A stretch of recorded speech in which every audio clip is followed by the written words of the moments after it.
أعوذ بالله من الشيطان الرجيم.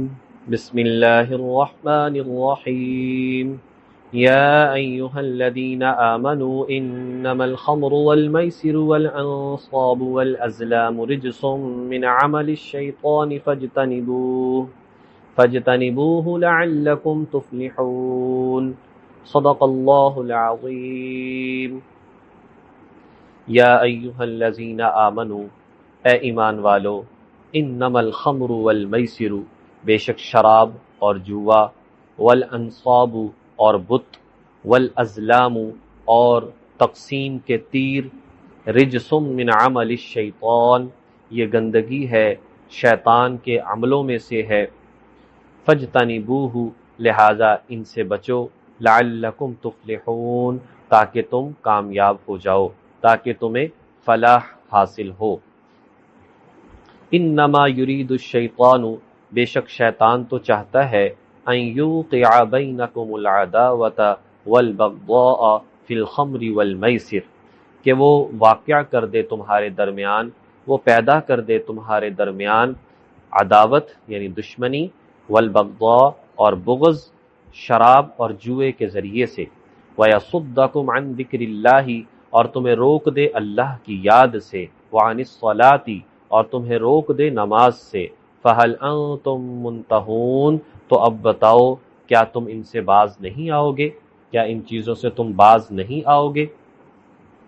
اس آیت کریمہ میں اللہ جل شانہ نے ایمان والوں کو، مسلمانوں کو مخاطب فرمایا اور فرمایا کہ اے ایمان والو، شراب اور جوا اور بت اور تقسیم کے اور جوئے کے جو تیر ہیں، یہ شیطان کے کاموں میں سے ہے اور یہ گندگی کے کام ہیں۔ دنیا میں آج بھی بہت سارے لوگ ایسے ہیں جو کہ شراب کے عادی ہیں اور شراب پیتے ہیں، اور اسی طرح نبی پاک صلی اللہ علیہ وسلم کے دور میں جس وقت یہ آیات نازل ہو رہی تھیں، اس وقت بھی بہت سارے لوگ ایسے تھے جو شراب کے عادی تھے، لیکن شراب اس وقت حرام نہیں تھی۔ آج شراب حرام ہے، آہستہ آہستہ شراب کی حرمت نازل ہوئی۔ ہم دوسرے پارے میں پڑھ چکے ہیں کہ صحابہ کرام نے سوال کیا تھا، یسألونک عن الخمر والمیسر، کہ سوال کیا کہ جی شراب کے بارے میں اور جوئے کے بارے میں، وہاں ارشاد فرمایا ان میں کچھ فائدہ بھی ہے لیکن ان کا نقصان اور ان کا گناہ ان کے فائدے سے زیادہ ہے، لہذا بچنا ہی بہتر ہے۔ پھر ایک دفعہ آیا کہ جی جب نماز کا وقت ہو چکا ہو پھر شراب استعمال نہ کیا کرو۔ یہ جو آیت کریمہ آئی ہے یہاں پر آ کر شراب کو بالکل حرام قرار دے دیا اور منع کر دیا کہ شراب کا استعمال جو ہے وہ ہرگز جائز نہیں ہے۔ اگرچہ شراب پہلے حرام نہیں تھی لیکن بہت سارے لوگ ایسے تھے کہ حلال ہونے کے باوجود، حرمت کے نہ آنے کے باوجود انہوں نے ساری زندگی استعمال نہیں کی۔ نبی پاک صلی اللہ علیہ وسلم نے ایک قطرہ تک کبھی استعمال نہیں فرمایا۔ حضرت ابو بکر، حضرت عثمان، بہت سارے صحابہ تھے جنہوں نے پوری زندگی کبھی شراب کو استعمال نہیں کیا۔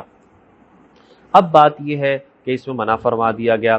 سب سے پہلے ترجمے کو دیکھیں، فرمایا کہ اے ایمان والو، شراب تمہارے لیے حرام ہے۔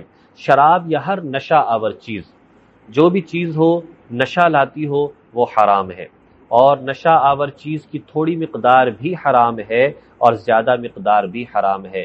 بندہ یہ سوچے کہ اچھا تھوڑی سی استعمال کرنے سے مجھے کون سا نشہ آتا ہے لہذا یہ میرے لیے حلال ہوگا، تو نہیں، نشہ جس کی زیادہ مقدار نشہ لاتی ہے اس کی تھوڑی مقدار بھی جائز نہیں ہے۔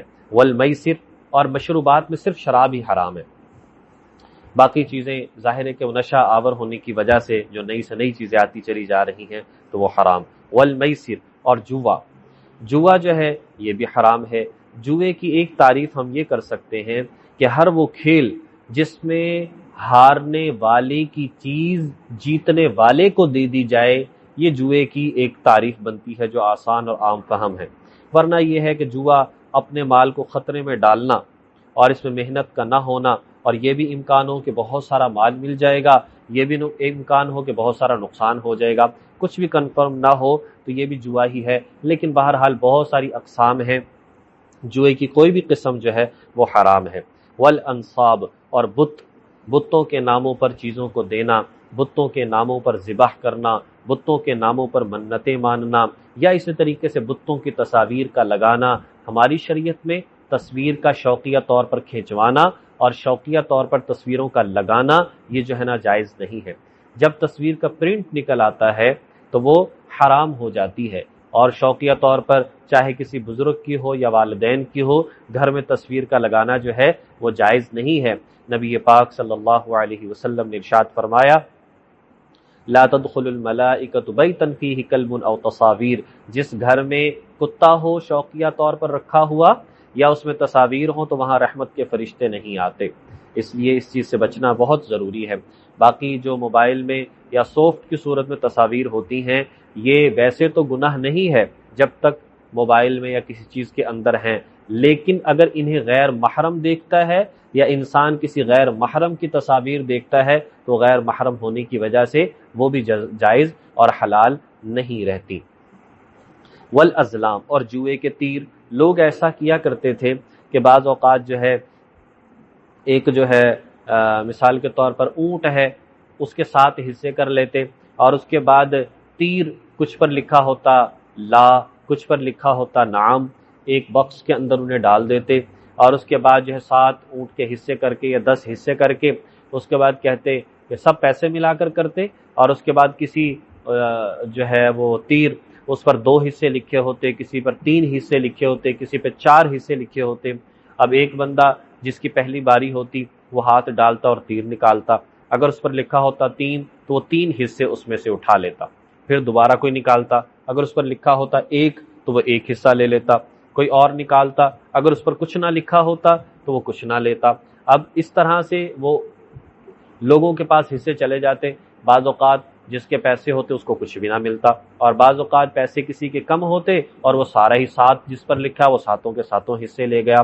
اس طرح سے لوگ جو ہے وہ کیا کرتے تھے، اس طرح سے تقسیم کیا کرتے تھے، تو اس کو بھی فرمایا ٹھیک نہیں ہے۔ اسی طرح ایک ترجمہ اس کا یہ بھی بنتا ہے کہ لوگ جو ہیں ازلام، پرندوں سے فال نکلوانا جیسا ہوتا ہے، اس طرح سے وہ کوئی درخت ہے مثال کے طور پر اس پر پتھر مارتے، اس پر اگر پرندہ کوئی بیٹھا ہوتا وہ دائیں طرف اڑ جاتا تو کہتے ہیں ہاں یہ والا کام کر لینا چاہیے، اگر وہ بائیں طرف اڑتا تو کہتے یہ والا کام نہیں کرنا چاہیے۔ تو اپنی مرضی سے ایسے توہمات جو ہیں وہ گھڑ رکھی تھی جن کی شریعت میں کوئی مثال نہیں ملتی، ثبوت نہیں ملتا۔ تو فرمایا کہ یہ سب چیزیں رجسن، ناپاک ہے، گندگی ہے، من عمل الشیطان، شیطان کے کاموں میں سے ہے۔ جب یہ شیطان کے کاموں میں سے ہے اور گندگی ہے، فجتنبوہ، تو ان سے باز آ جاؤ، ان سے رک جاؤ، ان سے پرہیز کرو تاکہ تم کامیاب ہو سکو۔ شراب کے بارے میں آتا ہے، شراب کو بنانے والا، شراب کو پینے والا، شراب کو پلانے والا، شراب لانے والا، شراب نچوڑنے والا، خرید و فروخت کرنے والا، سب ہی لعنتی ہیں، سب ہی لعنتی ہیں، لہذا ان سے بچنا بہت ضروری ہے۔ شیطان تو چاہتا ہے کہ تمہارے درمیان دشمنی اور بغض پیدا کر دے۔ ظاہری بات ہے جب کوئی جوا جو ہے وہ جوئے کا کھیل کھیلے گا یا اسی طریقے سے شراب نوشی ہوگی تو اس صورت میں کیا ہوگا؟ ایک تو بندہ یہ ہے جب اسے اس کا نشہ پورا نہیں ہوگا تو اسے وہ چوریاں کرے گا، بعض اوقات اسی نشے میں کسی کو قتل کر دے گا، اسے اپنے گھر والوں کا خیال نہیں ہوگا کہ ان کی ضروریات بھی پوری کرنی ہے۔ اسی طرح جوئے میں بھی دشمنیاں پیدا ہو جائیں گی، ہارنے والا جو ہے وہ جیتنے والے کا دشمن بن جائے گا، پھر وہ جوا کھیلنے کے لیے جگہ جگہ چوریاں کرے گا، بعض اوقات ہار جیت کی بنیاد پر قتل و غارت ہو جائے گی، گھر والوں کا خیال نہیں ہوگا۔ اس اعتبار سے فتنہ ہی فتنہ ہے، فساد ہی فساد ہے، فی الخمر والمیسر، شراب میں بھی اور جوئے میں بھی۔